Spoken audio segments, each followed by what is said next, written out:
An interview that Jane Philpott gave to Maclean's magazine, in which he says you're trying to shut down the SNC-Lavalin story, which has clearly done damage to your party. Will you keep Ms. Philpott and Ms. Wilson-Raybould in your caucus, yes or no? First of all, on the issue of SNC-Lavalin and the question before both the Justice Committee, the Ethics Commission, the questions that people are asking, the issue is a question of pressure that could have been put on the Attorney General while she was Attorney General.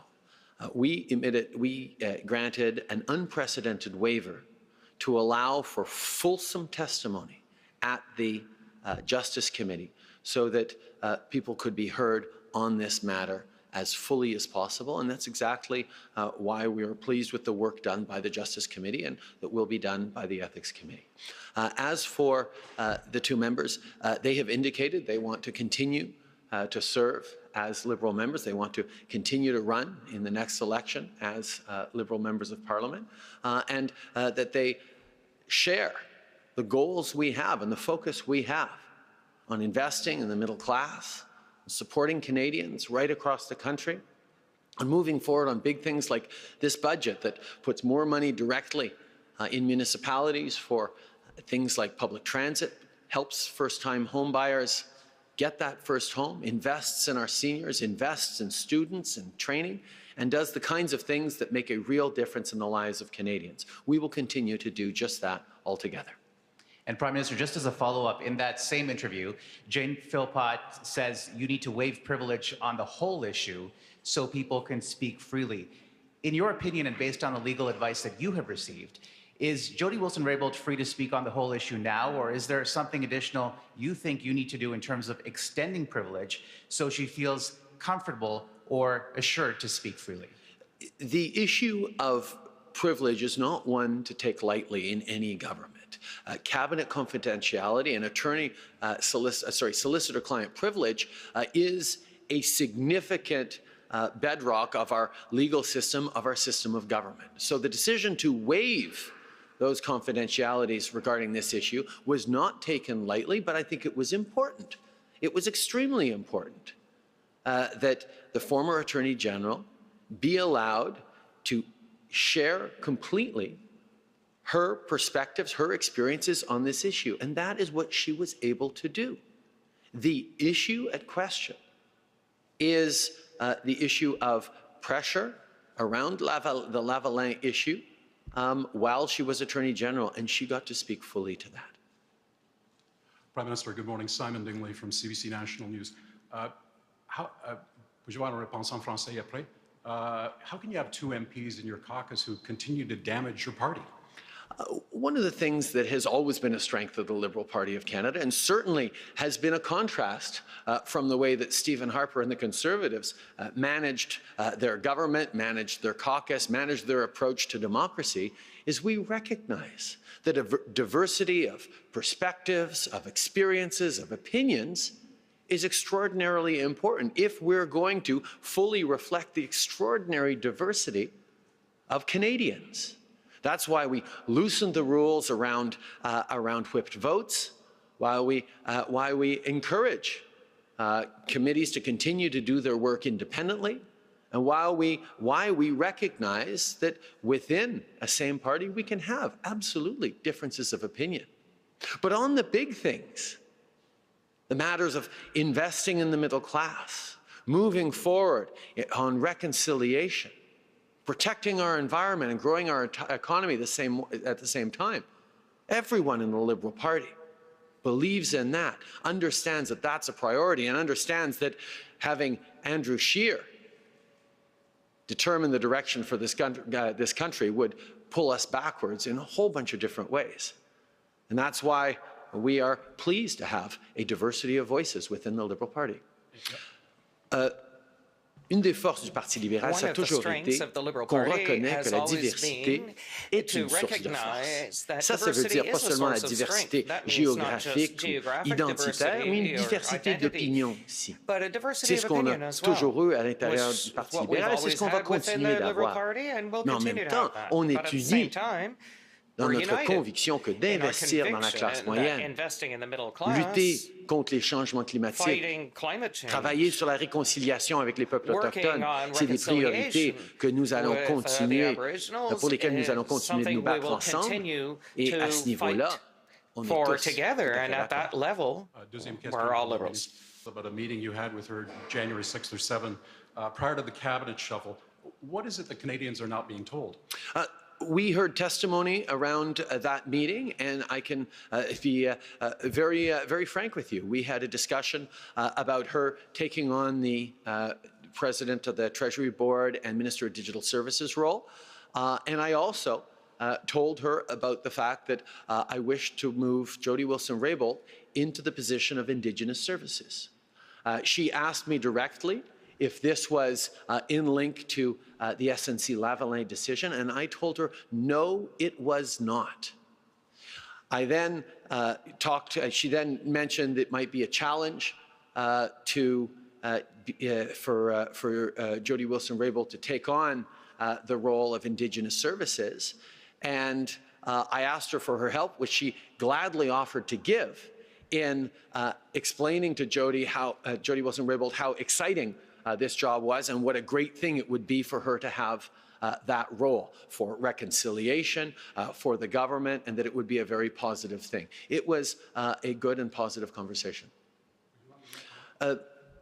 Dans cette rencontre, et on a entendu des témoignages là-dessus, and we've heard testimony c'était la rencontre dans laquelle j'ai offert Madame à la Dr. Philpott la responsabilité de devenir the responsibility of becoming president of the Treasury Board and Minister of Digital Services for the government. Et elle a été très contente d'entreprendre cette responsabilité. Mais j'ai aussi parlé du fait que je voulais que Mme Wilson-Raybould prenne la responsabilité pour les services autochtones, le rôle que Jane détenait en ce moment-là. Et Dr. Philpott a offert d'aider en parlant à Mme Wilson-Raybould, speaking to Ms. Wilson-Raybould about how it was going to be a great thing, that it would be positive to have her in that role. Je lui ai remercié pour cet and I thanked her for that Elle m'avait issue. aussi She also shared a concern that perhaps that we were Madame Wilson-Raybould moving à cause de l'enjeu Lavalin, et je lui ai because of dit the directement Lavalin que ce affair, n'était and pas I told pour her cette raison-là. directly that it was not for that reason. Hi, Paola Lorigio from the Canadian Press, and if you could answer in English and in French, that would be great. After years of living with the situation of illegal border crossers, your government is now working on amending the Safe Third Countries Agreement. Why do that now? We've continued to have a very strong and positive relationship with the United States, in which we talk about border issues all the time. Obviously, the border question has been somewhat politicized and charged domestically in the United States, so there's been challenges in getting them to move forward on their northern borders in ways that make sense. That's something that we've continued to have discussions on in a very frank way over the past few years. The issue around our immigration and refugee system needs to remain one of confidence. We are one of the few countries in the world where citizens are overwhelmingly in favor of immigration, understand that it's a plus to our cities, towns, and communities, that it leads to economic growth, that it leads to more opportunities for all of us. And one of the reasons that Canadians do have confidence in immigration as a positive force in our country is because they have confidence in our immigration system. And even with irregular border crossers coming into the country over the past few years at a higher number than usual, we can reassure Canadians that every single one of those people gets a full security screening and is entirely processed through our rigorous immigration and refugee system. They come, they claim asylum. We do an evaluation as to whether or not they are indeed refugees and asylum seekers fleeing for their lives, fleeing persecution, violence, and death. And if they are, as Canada must, we welcome them. If they are not, refugees, they will be returned home. That is our system as it applies. We are dealing with larger than usual numbers and have had to make investments to account for that. But the integrity of our immigration system continues to hold. Une des raisons pour laquelle les Canadiens sont majoritairement positivement enclins à l'immigration, c'est qu'ils ont confiance dans notre système. Ils savent que bien gérer un système d'immigration mène à la croissance économique, à plus d'opportunités d'emploi et de richesse dans nos communautés, dans nos collectivités à travers le pays. With the situation of regular crossings, yes, we had to invest a little more in infrastructure to accommodate the process, but it was precisely to allow us to continue to apply the integral and rigorous system of immigration. With regard to the Americans, for several years, we have engaged with them on the question of our shared border, and we'll continue to work with them to make sure that we continue to have systems that work well. And on that note, you've faced increased demands from municipalities and provinces to offset some of the costs of accommodating refugees and settlers and so on. Is that something that you see the federal government taking more responsibility for financially? Absolutely. We are continuing to work with all of our partners, particularly in Ontario and Quebec. I have to say that the Quebec government has been an extremely good partner in dealing with this. Obviously, the Roxham Road crossing in Quebec has been the main point of crossing, and therefore Quebec has had to step up significantly, but we are certainly working very closely with the Quebec government and indeed investing and sending them more resources, and we're looking at finalizing that shortly on making sure that they are being able to handle these extra pressures. On the Ontario side, unfortunately, the provincial government has not wanted to engage in any way with the federal government on this issue, despite our repeated attempts to come to a working arrangement. And we have instead work directly with municipalities. I can highlight that John Tory in Toronto and Bonnie Crombie and others have been excellent partners to the federal government in terms of making sure that there are supports not just for the new arrivals, but for all the services that people living in these cities need. The federal government recognizes that municipalities are engaging in extra costs because of this situation, and we are there to be partners with them. It's been very positive with municipalities in Ontario and with the province and municipalities in Quebec. Good morning, Mr. Prime Minister. Good morning, Mayor Crombie. Good morning, Mr. Algarve. My question is for all three of you. I'm just kind of wondering what level of federal oversight is there to this municipal top-up fund of $80 million? Mayor Crombie mentioned that it's been 435 in total.